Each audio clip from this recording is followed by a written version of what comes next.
Hello kids, how are you. Welcome to my YouTube channel math science classes में आप सभी का एक बार फिर से स्वागत है। तो बेटा आज की वीडियो है क्लास 7th की, चैप्टर नंबर हमारा 8th था। प्रीवियस वीडियो में हम लोग एयर एंड एयर प्रेशर के बारे में हम लोगों ने रीड आउट किया था। आज की वीडियो में हम लोग पढ़ेंगे how is air pressure measure, means air का जो प्रेशर है उसको किससे मेज़र किया जाता है, कैसे मेज़र किया जाता है। तो चलिए हम लोग अपना टॉपिक स्टार्ट करते हैं। Atmospheric pressure is measured with the help of a device called barometer. बेटा जो एटमॉस्फेरिक प्रेशर है उसको मेज़र किया जाता है किसकी हेल्प, कौन सी डिवाइस से मेज़र किया जाता है? बैरोमीटर से। उस डिवाइस का नाम है बैरोमीटर। बैरोमीटर डिवाइस की हेल्प से हम लोग एटमॉस्फेरिक के प्रेशर को मेज़र कर सकते हैं। इन अ बैरोमीटर, बैरोमीटर में जो height of a mercury column है इंडिकेट करता है प्रेशर। जो मर्करी का कॉलम होता है वो क्या इंडिकेट करता है? प्रेशर को। मीन्स ये आपको बैरोमीटर दे रखा है, मर्करी बैरोमीटर दे रखा है। जो इसका नीचे का जो ये मर्करी का है ये इंडिकेट करता है प्रेशर। मीन्स जब ऊपर से नीचे की तरफ ये क्या आएगा? ये प्रेशर आएगा बेटा, इसका कुछ ना कुछ प्रेशर है इसका। The atmospheric pressure is maximum at sea level. जो एटमॉस्फेयर का जो प्रेशर होता है वो सबसे बहुत ही ज़्यादा होता है एट अ सी लेवल से। The normal atmospheric pressure at sea level is 76 centimetre of mercury और 1 एटमॉस्फेयर प्रेशर। बेटा जो नॉर्मल एटमॉस्फेयर का जो प्रेशर है एट अ सी लेवल में वो है 76 सेंटीमीटर मर्करी या फिर atmosphere, one atmosphere. As you go higher up from sea level, अगर जैसे जैसे आप ऊपर की तरफ जाते जाओगे द एटमॉस्फेरिक प्रेशर डिक्रीज। जो प्रेशर है एटमॉस्फेयर का वो डिक्रीज होता जाएगा। जैसे जैसे इसका जो एटमॉस्फेरिक प्रेशर है बेटा, जैसे जैसे ये ऊपर की तरफ जाता रहेगा इसका जो एटमॉस्फेरिक प्रेशर है बेटा वो डिक्रीज होता जाएगा। तो ये आप लोगों को मर्करी का दे रखा है, नीचे जा रहा है बेटा ये क्या? Atmospheric pressure. जो ये ट्यूब बन रही है बेटा इसको हम लोग बोलते हैं ग्लास ट्यूब। इसकी टोटल कितनी हाइट है बेटा? 760 मिलीमीटर का। इसके अंदर क्या है बेटा? वैक्यूम है। तो कैन यू गैस वाई? आप लोग ये बता सकते हो कि क्यों? As the altitude increase the density of air decrease. बेटा जैसे जैसे ही इसका एल्टीट्यूड आपका इंक्रीज होता जाएगा इसकी डेंसिटी, एयर की जो डेंसिटी है बेटा वो ऑटोमेटिक डिक्रीज होती जाएगी। This decrease the focus of air and hence pressure. इस एयर के जो प्रेशर है उसका बेटा जो फोकस है वो भी डिक्रीज हो जाएगा।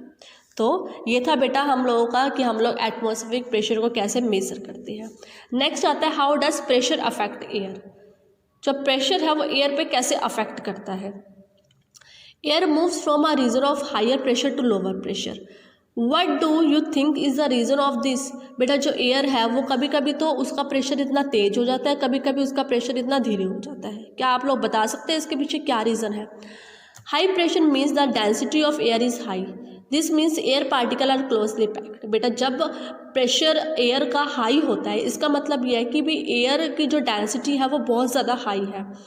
मीन्स जो उसके पार्टिकल्स हैं, जो एयर के अंदर जितने भी कण हैं, पार्टिकल्स हैं, वो बहुत ही ज़्यादा आपस में क्लोजली पैक्ड हैं, तभी उसका प्रेशर बहुत ज़्यादा हाई है। Wherein a low pressure air density of air is less and particle are loosely packed.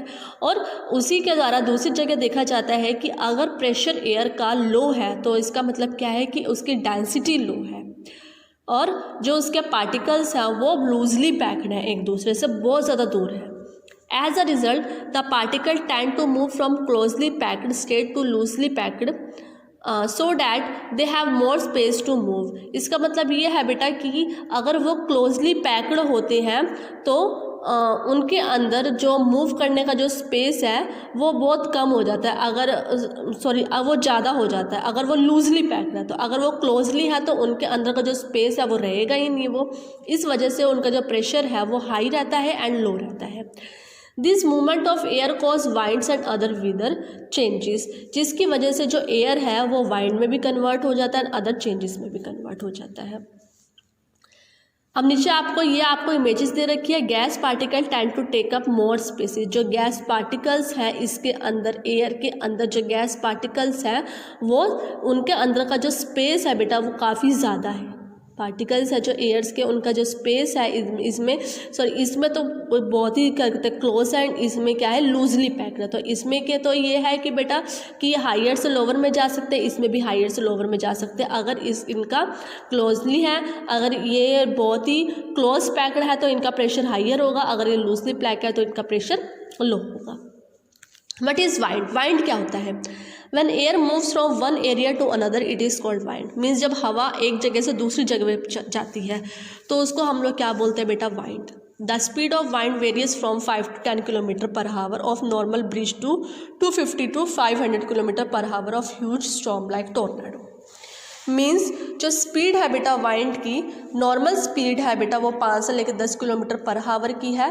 अगर वो ब्रिज पे है तो अगर huge storm tornadoes like tornado अगर भूकंप वगैरह आता है बेटा तो उनकी जो क्या कहते हैं जो स्पीड होती है हवा की वो किस में हो जाती है? 250 से लेकर 500 किलोमीटर पे हो जाती है बेटा।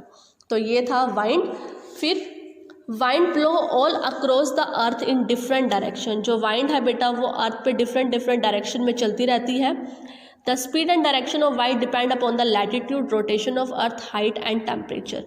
जो स्पीड है बेटा वाइंड के वो डिपेंड करती है लैटिट्यूड पे, अर्थ के रोटेशन पे, हाइट पे एंड टेम्परेचर पे। We will learn how wind and storm are caused. हम लोग पढ़ेंगे कि कैसे वाइंड एंड स्टॉर्म है वो कैसे एक दूसरे से अटैच है। तो how does temperature affect air? Air पे टेम्परेचर का क्या इफेक्ट पड़ता है? You know that in gaseous state particle of matter are loosely packed when you heat up a gas। आप लोग देखते हैं कि भी गैसेस स्टेट पे जो पार्टिकल्स है वो काफ़ी ज़्यादा लूजली पैक्ड होते हैं, इधर उधर होते हैं वो, तभी उनके अंदर से जो गैस है वो बाहर निकल जाती है। जैसे कि आप फॉर एग्जांपल के लिए आप गैस पे कुछ पका रहे हो और जब उनका वेपर बाहर निकलता है, जो वेपर के अंदर जो पार्टिकल्स होते हैं वो बहुत ज़्यादा लूजली पैक्ड होते हैं, तब वो तभी इधर उधर फैल जाते हैं। The particle gains more energy and start moving faster. सीधी सी बात है, अभी इधर उधर फैलेंगे, मूविंग फास्टर करेंगे वो, क्योंकि उनका जो एनर्जी है वो काफ़ी ज़्यादा आ जाती है उनके अंदर। As a result the gas occupy move volume. इस वजह से होता है बेटा क्योंकि जो गैस है वो वॉल्यूम को ऑक्यूपाई नहीं कर पाती है। In other word gas expand on heating, therefore air expand on heating. Other word में कहा जाए जो गैस है वो हीटिंग को एक्सपेंड करती है और एयर जो है वो हीट को एक्सपेक्ट करती है। मीन चाहे वो गैस हीटिंग को कर दे या फिर एयर हीटिंग को कर दे, बात एक ही है। बेटा नीचे एक्टिविटी दे रखी है आप लोगों को, जैसे आप लोगों को मैंने बोला था कि एक्टिविटी 8.1 एंड 8.2 रिवाइज़ करनी है, ऐसी आप लोगों को एक्टिविटी 8.3 भी रिवाइज़ करनी है। कल हम लोग आगे के टॉपिक को स्टडी आउट करेंगे, तब तक के लिए goodbye and have a nice day.